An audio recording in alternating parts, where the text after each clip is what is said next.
Here we are. We're on. Yo, We're Let's here. go. It's been a while, depending on when you watched, saw, listened to our last one. It might be back to back. Might be back to back. Good shit if it is. Welcome to Eavesdrop, the best conversation you'll ever listen in on. I'm the man with the plan, Esper. It's me, Nuvo. and it's me, Chris, your boy. Today we've got some good topics. We got some good shit going on. We have we're doing patriotism in 2020. We're doing posthumous albums, how we feel about that. We have a break segment, everything is problematic, and we have our last topic of posting your person on the gram. Oh, before we start, I just wanted to give a special shout out to everyone that followed us on the IG, that Yes. listened to our first big shout episode, out. Yes. been giving us their feedback. We really Thank you. appreciate it. And secondly, I want to give a special thanks to Esper and Nuvo for all the behind scenes hard work they be putting in. Oh, shucks. Y'all don't Light know, work. but Esper and Nuvo been putting in the work, the videos, Fucking bleep. our audio. We got it. You could have just. We got it. Yes. Yes. All right, so Yeah, thank you. Oh, also, I did put this down as a note. In the last episode, I mentioned coronavirus had a 98% survival rate. That's not true. It's closer to a 75% survival rate.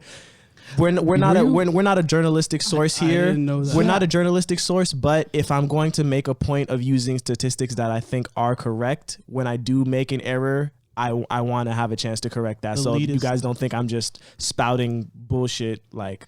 Understandable, but I just we're just capturing a conversation. And I'm not gonna sometimes. yeah, but I just felt like, oh wow, like you're listening thinking this guy doesn't know shit and doesn't care about having the correct information. I do. And I when I'm wrong, I correct myself. I didn't know we were like researching our past subjects. No. And, like, fact-checking. It came across. It's information I came across. Okay. That's actually pretty interesting though. Yeah, it's interesting. Yeah, it's information I came across, and now that when I learned I was wrong, I felt like it was only right if I corrected myself. Now that is out of the way, let's get this episode started. Okay, Sure thing. Today is a Monday. It's Monday, July 6th. This past Saturday, it was July 4th, 4th of July. What did you guys do for 4th of July? I ain't do shit because I don't rep America like that no more. That's exactly We what the look fuck. like Yep. jokes to all the other countries. This shit right here. Our leader, Truth. our policies, just about everything, our social everything. Yep, that was the only correct answer. Yeah. So congratulations, both of you guys fucking passed. My aunt was like, we I'm didn't having say a bar. anything yet. My aunt was like, I'm having a barbecue. I was like, That's you the wrong shouldn't way, be. sweetie. You shouldn't be. Yeah. Like, yeah. So Yeah, all I did was work 4th of July, and literally like people came in out the restaurant, and I didn't even say Happy 4th to one of them. Dead. I was like, Yeah. have a good day. Have a good day. literally Have did a not good day. realize it was 4th of July Oh, no, until someone else mentioned it. yo, Right? on the drive back, like 4th of July is such a big ass celebration that it turns the whole city into a fucking fog. Yeah, a Last time. haze. Yeah. It was Yo. not dope. Nope. Like from my workplace to my house, straight fog. Yeah. So there's obviously a disconnect here because we're talking about how we did not celebrate 4th of July, yet the city was still a haze from all of the fireworks going off in celebration of 4th of July. So there's a disconnect, and patriotism for the United States of America has changed, especially lately with all of the political and social unrest. How do you guys view patriotism personally, and then how do you think it's changed like nationally? What's the zeitgeist? Well, in terms of me, until we have some type of reform in our social systems, in our police, I really can't be an advocate of our country. In terms we have to defund the police, reform our education system, reteach racism in a way that eradicates it and lets all of our children know that it's not how we should be like living, Mm-hmm. So yeah, I just need to see some type of change. And this upcoming November, I hope y'all understand what we have to do to get that change. Fuck November, August. You're not voting in only the general elections. We're doing primaries. Oh, okay. August 18th. You're right. Show up. Yeah. Since like a long ass time, July 4th has just been a celebration, like fireworks, barbecues, hot dogs, fucking US bikinis, like. But the meaning of it has never been like so solidified as to what it actually means to be patriotic. Like, people support the army, people support the troops, people support the causes, but I think it's just like a big image that people can just jump in on, and that counts as patriotism. So like when troops come home, you go to like a parade or something like that, or you bring in somebody who was away stationed into like a classroom to surprise their daughter or whatever. Those are the images of patriotism, but I don't think that's all there is to it. I think the priorities of the U.S. when it ties into like our army, which is what patriotism supports primarily, is super messed up. And it's kind of misguided to have people be like, oh yeah, I can be patriotic, I support the troops, but like, what are the troops actually supporting? So I think having light being shed on the agendas, like the defense budget is way more than it should be, and I think just about everyone knows that. But some people still think that's something that's like sacred, that you shouldn't touch, you shouldn't even like amend a little bit. What war are we fighting right now? I think wars stopped because of the whole Corona thing. Regardless, even before that, what war are we fighting? We're not fighting. I'm saying, I'm with you. We should, like, what war are we fighting that we have to put a large percentage of our taxes toward? You feel me? We're just propping ourselves up. Like, if you compare the U.S. military forces to just about anywhere, and oftentimes a lot of places combined, like, we have more fleets than fucking Europe put together. Like, and we can just take a decent percentage. I'm not even saying like a good, like a nice little, and take that and put it into our social systems. And I don't understand why we're not doing that. Like teachers don't get paid enough. Just about everyone doesn't get paid enough. Yeah. You know what I mean? Yeah. It'll help us, the less fortunate, in the long run. Like, if you think about it, how many years have you been hearing like programs are getting cut, schools are getting underfunded, and then fucking this new jet is getting built, or this new contract just got established. I think patriotism is like super tied into just like imperialism in America, and I'm not a big fan of that at all. Good point. I hear that. Oh man, it's tough to follow up you two guys on this one, because I wouldn't describe myself as patriotic, but I do love the country of America. I do. I think there is so much good about America. There is an incredible amount that is not good, but there is so much that's good about America. And I think through all these reforms that it can become a place that we're all proud to live in. America right now is a sort of like diamond in the rough. And I see its potential for truly being a land where everybody can be free and embraced and accepted and live lives that they can be proud of and be proud of for future generations and whatnot. So it's hard for me to express a lot of, or agree with, not necessarily agree with, because I understand, but I can't like co-sign a lot of the anti-American I'm not saying I'm anti-American. Well, no, there's- not you guys, but on as it relates to just the country in general, like and the opinions that I'm seeing across social media, there is a lot of anti-America or anti-United States sentiment that I'm seeing that I don't. While, like I said, like I understand it and I don't disagree with it, I can't co-sign it. I definitely, the military budget is too high, but because there's this precedent of it being so high, and like you said, Europe, we have more military force than all of Europe, which is true. That's partially Europe's military force is so small, partially because ours is so big, and we basically have to save whoever the hell in Europe needs us to save them. And this U.S. military budget has become this sort of figure, even more than having like the ship parked on the shores of your waters, which is a tactic that we do. We'll just be like, hey, we're watching you, so here's an aircraft carrier like right there in your waters, like you can see it. The military budget is an even bigger like non-verbal threat of like, you see how much money we're spending, like we will be at your door in an hour. That's if imperialism. You try that shit. That's literally like using force to. It definitely is, and I'm not. We have a terrible imperialistic past, but the people that we're currently threatening with, there's a difference between who we're threatening and who we're like taking advantage of. The countries that we're taking advantage of are not the ones that we're like, hey, look how much money we spend. The countries that we're threatening are Russia, North Korea, and China are the ones that we're having and Iran also, and to a degree Cuba. All these countries that we're in these Cold War engagements with and whatnot. So I don't want to get too deep into it. I just want to say it's a little bit more, I think personally, it's a little bit more complicated than just reducing the military budget. Although we don't need to be spending as much as we are. Definitely some of that needs to get reinvested. I've been thinking about that for forever.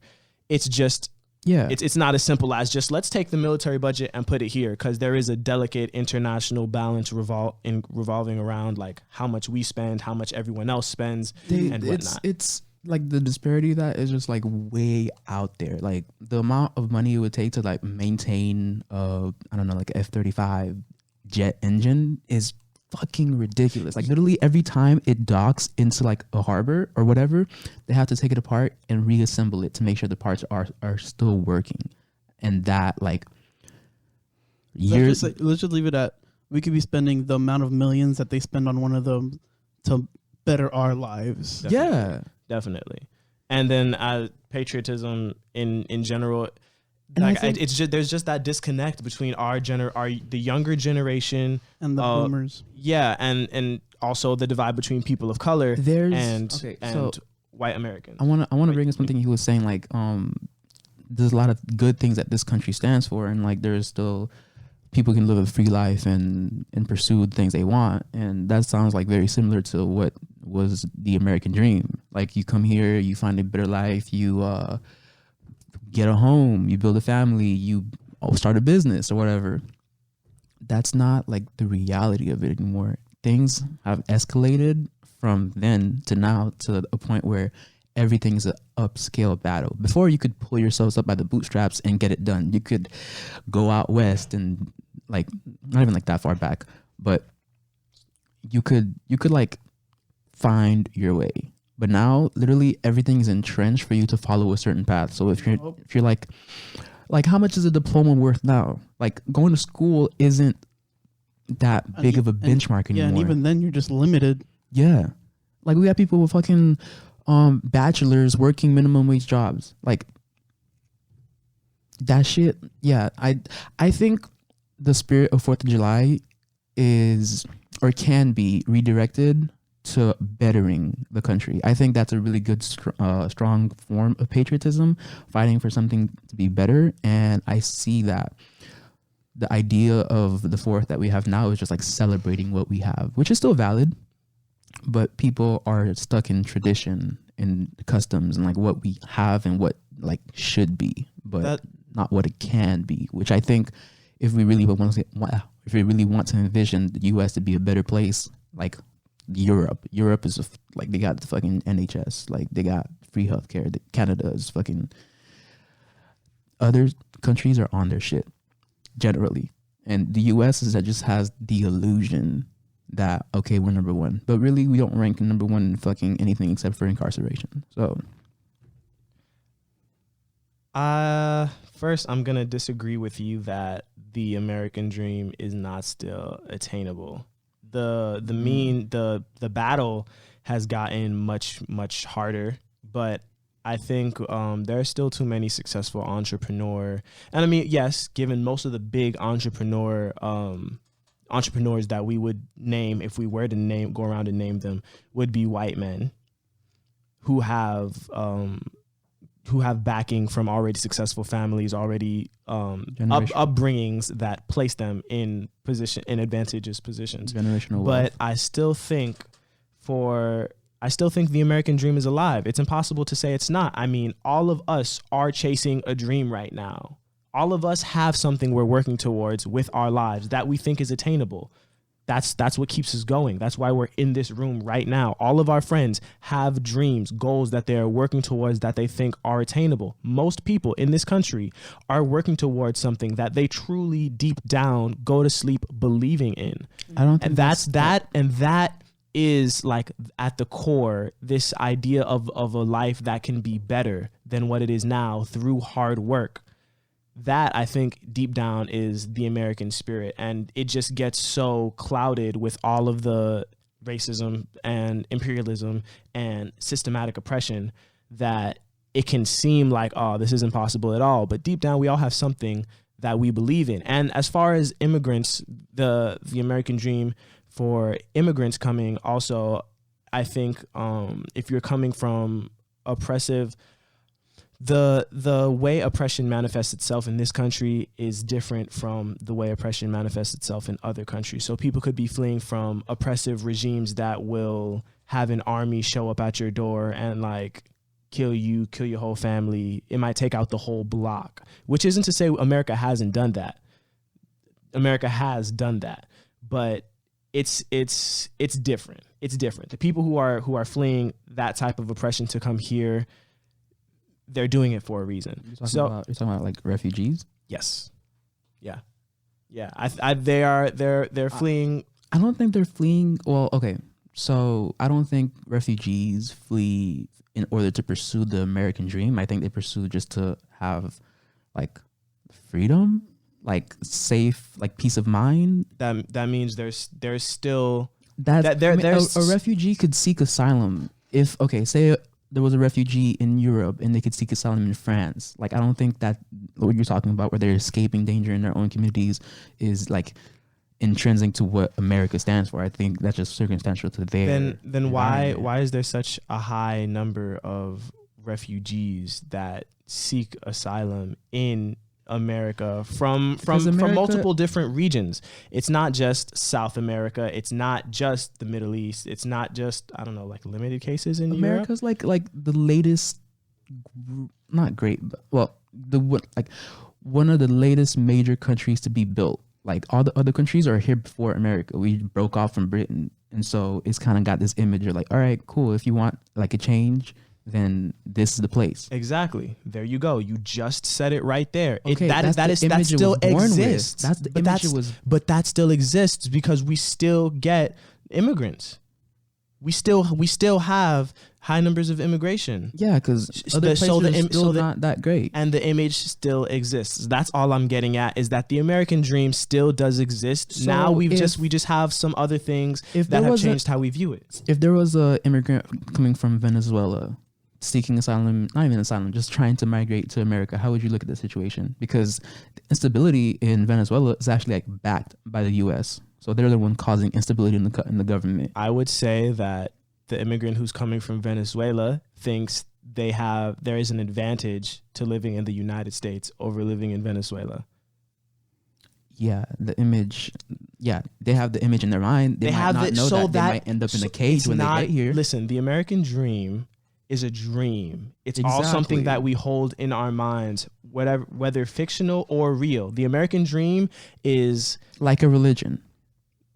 That's a line of thought I don't want to go down, but I think it helps people to believe or at least get them through what they go through in their lives, or at least like to give them fuel to go through the motions of everything and give them a reason to pursue what they're pursuing. But it's not actual, like the factuality of it doesn't really matter. I'm an atheist, so just like whatever. But I think it's still the idea. It's like a mirage, like not a. Yeah, it's a mirage. What you're saying is that there is no way. The oasis and the desert. That's what the American dream is. Okay, if that's how you feel. I don't feel that way at all. I think there are not numerous. I think it is possible for everybody listening to achieve your dreams. Listen to me, okay? Don't let the haters like Nuvo here tell you can't do it. Whenever someone tells you can't, you know what you do? You go home that night and you do it twice. All right? I just want you guys to be informed of the Words odds. of Esper. But Get his book tomorrow. Get my yeah. So I'm forgetting what my actual point was. Yeah. that's his actual point. That little silence right there. I remember. I'm not saying that nothing is attainable. Nothing is I'm not saying that everything is You're just saying unattainable. it's more difficult. I'm just saying, yeah, the odds are stupid stacked against us right now. Like, especially as it goes down generations, like baby boomers are fucking up the economy right now. They're the ones who were living out the American dream. They're the ones making businesses. Like, all the like major things that we are familiar with were established in that kind of generation. Yeah. Look, We don't All right. have So to- that just means it's our time. It's our time. If it's possible. Well, what good does look? Okay, this is turning into something. It's always else, possible. very It's always different. it's always possible. It's always possible. But when companies merge and do conglomerates, when conglomerates merge and monopolize and Amazon, literally, like someone can start a business and then Amazon. How does pointing at Amazon disprove the American dream? Because Amazon took out small businesses to get to where it's at. That's capitalism. Yeah. No, yeah, that is capital. That's Listen, capital. In Canada, they're you- socialists. Look, you In can't France, be in a race. You can't be in a race if you're not willing to race. If you're not willing to race and lose. A business, you're competing in a marketplace. Those small businesses, So do you if they think- could have do you taken think that- those small businesses, if they could have taken out Amazon, would have. So do you think that we're still in the state as a country that everything should have to be a race? That everything is like if it's do or die. I think. Do you think I think that is an exaggeration to say that. no, it's not. It's literally to saying say if that you can't everything. make it, then you're going to fail. Listen. I will agree. It is harder, but if you have the faith and the desire to do something, you can do it. Yeah. And that makes me, that brings us to Pop Smoke because he did it. He did it, and then they did him in. It's terrible. Fucking. But Pop Smoke is an example of the American dream. You can literally he came to any from, other artist and say that. He came to New York, or he came from New York. He was doing his thing. He brought the woo worldwide. And he passed away, unfortunately. Rest in peace, Pop Smoke. But he I don't did like leave us you with And some. he Pop Smoke did is- leave us He left us with some fire. Some fire. Arguably the best. I don't agree with him using hip-hop- Pop Smoke as an example for the American dream, but I want to continue this conversation, please. I don't know how you could look at him with all his jewels on and that's not the American dream. I don't know what your dream looks like. But listen, them VVs, okay, them VVS's, okay.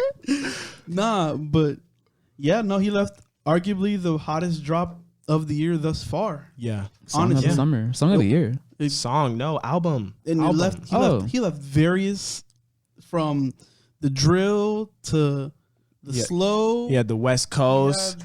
He had one that was like more Latin influence too. With gosh, what's her name? That was my first time hearing her. There's a K in there somewhere. I don't know what it Carol was. G. Carol G. Yeah. Oh my God. He gave us a little bit of everything. He in the did. album. He did. And I heard there's still a deluxe version coming out.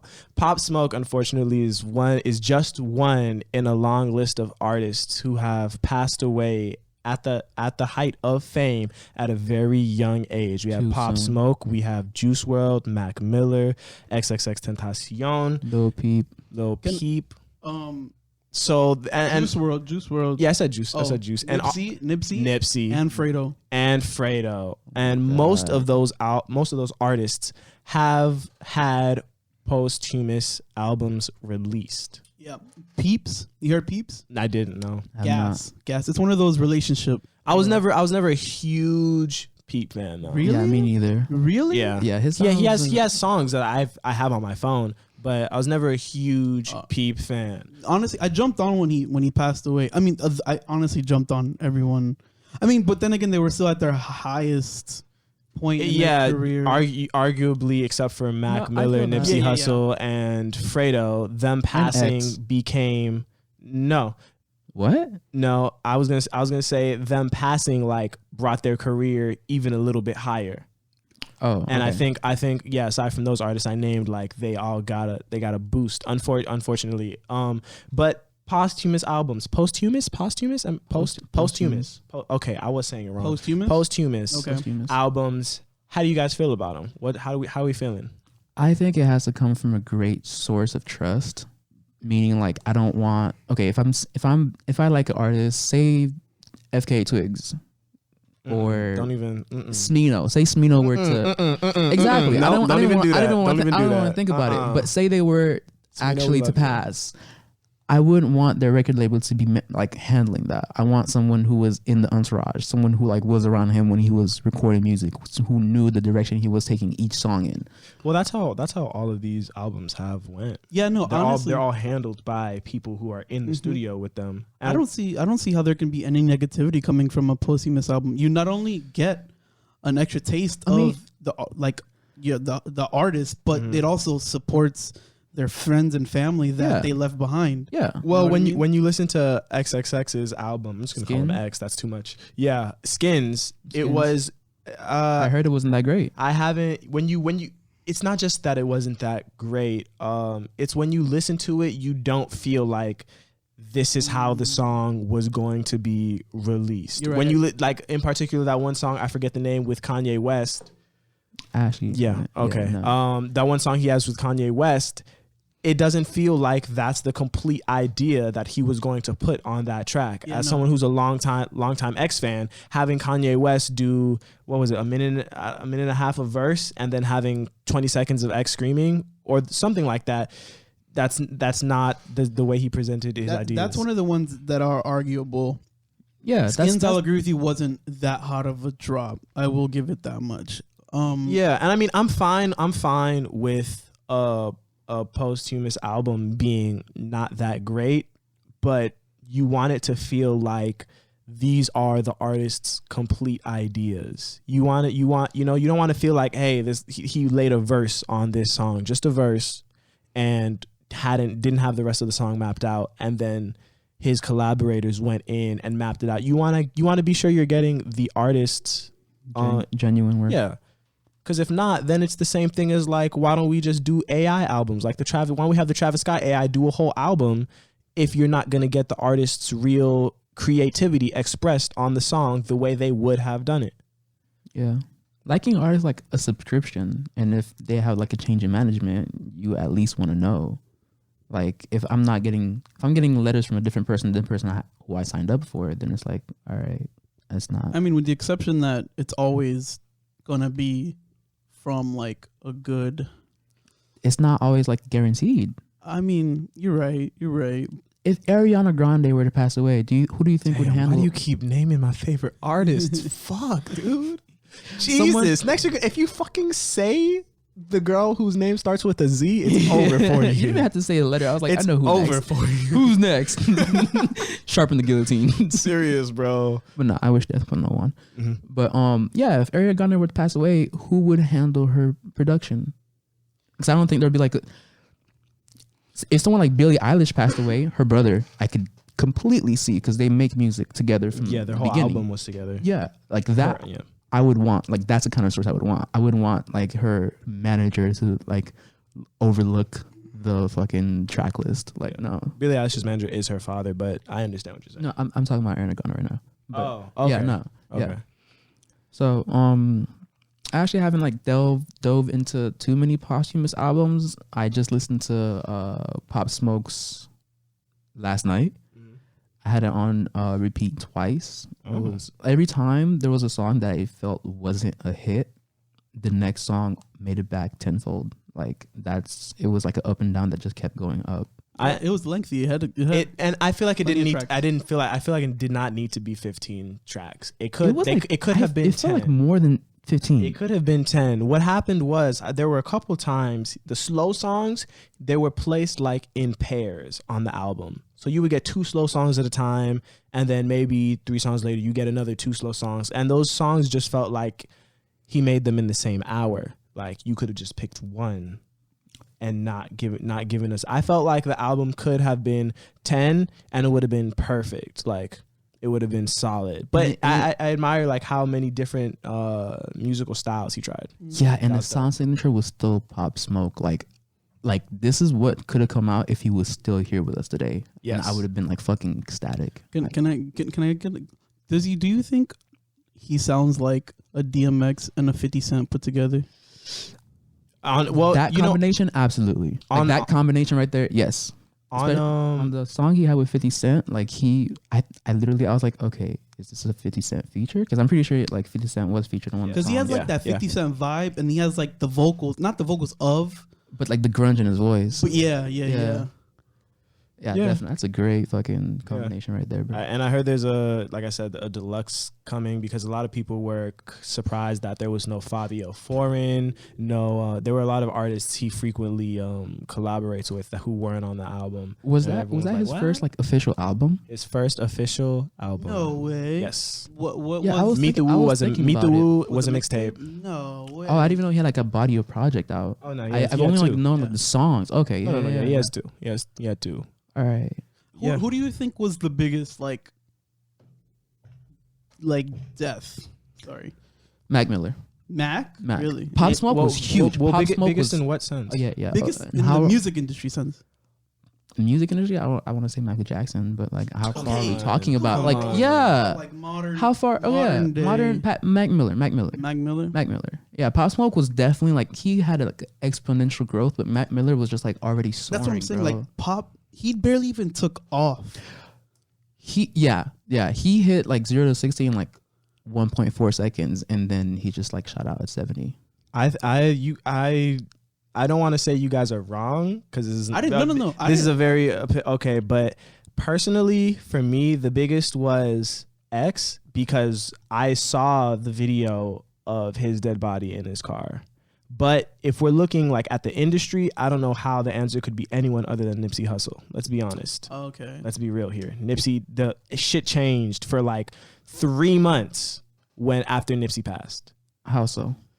The awareness of what we need to do in our communities to decrease the amount of black on black violence, the like just the way it felt like the way we were thinking about ourselves was like changed. There was a shift, and everywhere I saw that a lot too. Nipsey's his work ethic was just like Nipsey's passing caused a shift. SD card has limited space for a minute. I don't know what that means. Wait, we didn't delete the last one? I should have had you delete it before we started. I didn't look at how much we had left. We have 15 minutes left. Okay. That's fine. Yeah. So you guys will get an episode that's like 50 minutes long.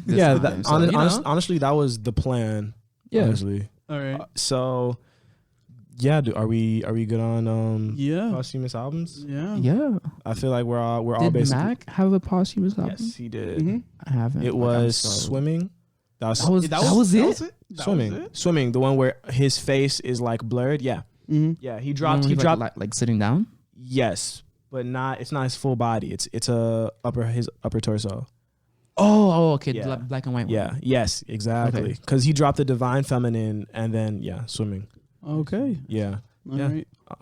So we have. Go ahead. Everything is problematic. Everything is problematic. Is this I should have hit the button hard as BC fuck. topic? Oh wait, no, I'm lying. No, this is a break segment where we just call out something and we have to just say how it's problematic. I have no idea what I'm going to call out. How it's problematic. Everything is problematic. Tipping is problematic because it removes the responsibility on the employers to pay their employees a fair amount. By tipping, you're actually enabling them to continue an unsustainable business practice. Way too quick, way too hard. And you are furthering the expectation of service. Not of service, of payment from you. Like, you do not pay an employee's wage, but through the system of tipping, the employee actually expects you to pay. Ask anyone who works at a restaurant, a server, and they take it up on you that if you don't tip them. So and in both cases, that creates, now you're mad at your server, the server is mad at you, when really both of you should be upset with the restaurant, because it's the restaurant who's not paying their employees. So you'd rather pay like. Wait, so don't right now, don't hold up. Okay. Right now. So you'd rather pay.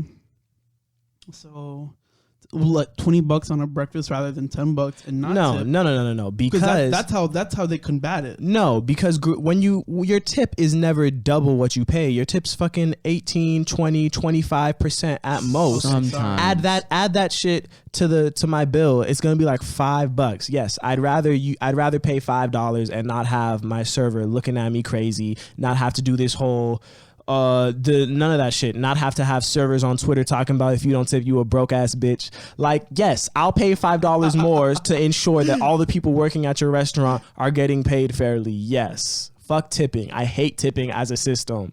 It's because he's never worked a tipping job. It's because I don't fucking tip, and I need niggas to stop looking at me crazy. He's never worked it. I don't fucking tip. Say some shit to me. Damn. You right that? I'm all right. Fucking this nigga. Come here again. Come here again. Watch my your food. Come here again. See, now I got it. Now when I go out with him, I gotta be like, yo. I'm sorry. He's just not with it. He's just not with it. Yeah. It's just a tradition, or what's the other word for custom? It's not a custom. It's a business practice. It hasn't been like that since the beginning of time. One day, one nigga was like, "Hold up, I'm gonna make y'all niggas pay for it." I don't know. I mean, I don't know the dates and times and business names of that shit. But it's okay. Are you sure on that? Because I feel like it would happen the other way around. I'm like sure. they get tipped, and then they're like, "All right, you guys are gonna making like way too much money, so we're just gonna like dock your pay so that it's compensated." No. They were like, "We're gonna stop paying you niggas full." Yeah. It was a way to cut costs. Yeah. Oh, shit. Okay. Yep. Tipping. It's problematic. Capitalism. Oh, I mean, we already went through that. Yeah. No. Yeah. That was a little index reference. And and besides, it's one topic, like one word, one concept around. So that's the break segment. Tipping is problematic. If you tip, you're a piece of shit. If you're a server and you want tips, you're a piece of shit. Right, if you own a fucking restaurant, I'm throwing the hands of them after this. if you own a fucking restaurant and you make people fucking tip you, you are the biggest piece of shit ever. All right, pay your fucking employees full price so they don't have to give niggas the stank eye. If I go to Waffle House and I have $5 and I want a fucking waffle, then I should be able to get a waffle and fucking leave without niggas looking at me crazy. All right? He doesn't. Thank you. And that's called cancelization. Thank you. Oh my god. Do you tip your nail tech when you get a pedicure or manicure? You have a nail tech? I don't, but I need one. as soon as shit opens back up, best believe. Oh yeah, pedicure is fucking in order, yo. No. Yeah, for anyone for guys especially. Oh yeah. Okay, hold up. We got 9 minutes left. Let's get down to fucking business. Our last topic, our personal topic, is posting your person on the gram. What this means is just when posting your relationship on the gram. Are you for it? Are you against it? Do you care if your significant other does it? Speak. I actually don't care that much at all. I've had not relationships, because I never officially called them that, but situationships where my significant other has posted me. A posted me on her private, and like it was like half naked pictures of us, and I really like don't care. One, it's her private. There's like 40 people there, so it doesn't really mind me that much. But that's not like 100. That's not like 100,000 for that video or anything. So. 400,000. Okay, but nah. If it is, it's like a fucking. It's like. It's different numbers everywhere. Yeah, it's immortalized. I really didn't believe that shit was true. It was like, oh, it's up there. I was like, yeah. Oh wow. But anyways, if the number got up from like 40 to like 400, I still wouldn't care. Like honestly, me being posted on someone's page, like, okay, granted that I do claim them, because if I'm not claiming them and I'm up there, that's a problem. But like, you know, What if my about you significant posting other, someone else's? I have done it before with T. Caught me slipping once. Okay, so they had us in the first half. I ain't gonna lie, but yeah, it's just I'm not really like privy or prone to showing those types of like affection and making it public. So like I'd rather like post. I don't know. If like we have a cute picture together, then like I'm with it. But if I'm just posting you, then like I'm fucking narcissistic. Like I gotta be up in the picture too. Like oh no, that's the whole like topic. making it known. Like Yeah, basically. making it known. Yeah, that's fucking easy. That's fucking yeah. I'm not saying that it has to be, but I'm saying I have no problem with making it known. But like if the agreement between us is that it's like all right, not like low key, but just like subtle, private, like not too out there loud, then like yeah, I don't care. I don't really care. Okay. Mr. Esper. I'm a despite how people might see me, I'm a private person. Like there are certain things that I'm willing for everyone to know, and there are certain things I'm absolutely not willing for everyone to know, and that I won't cross that line for anyone. So all that to say, no, I don't like posting and have not posted Really? like stuff in a relationship. I'm not, if someone wants to post, if my shorty wants to post me, that's cool, but because I don't and have no intention of posting her, like she probably won't, and I make that known, and I'm against like when like trying like being guilt tripped into posting, and I like there are certain, like, no one can look at my Instagram and know how many funerals I've been to, how many relationships I've been in, how many mental breakdowns I've had off of my Instagram. There are certain things that you will not know about me unless you know me personally in real life. And even then, you still might not know.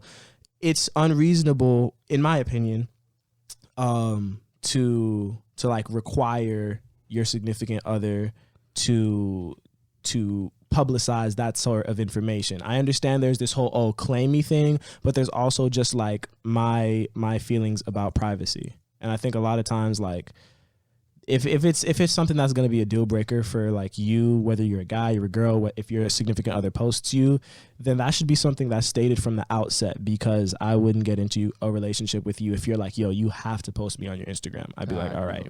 So you're not with publicly claiming you're female on your social. So you're like against it. It's I'm yeah. Well, I'm not against it for other people. No, it's just not like something. Yeah, for myself, it's not information I make public to other people. When the things I post on my Instagram are things I'm comfortable having complete strangers know about me. Think about Instagram. Anybody can just type in your username anywhere in the world and can have the access to that information. So it's the same as like walking down the street wearing that information on a shirt.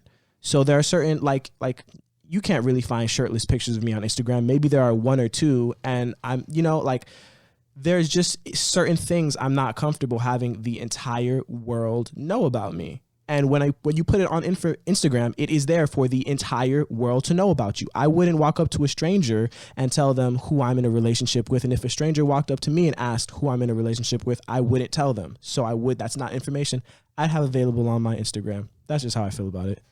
Okay.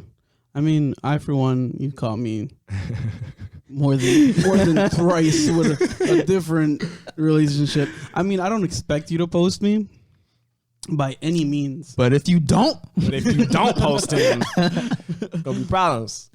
Yeah, no, I'm.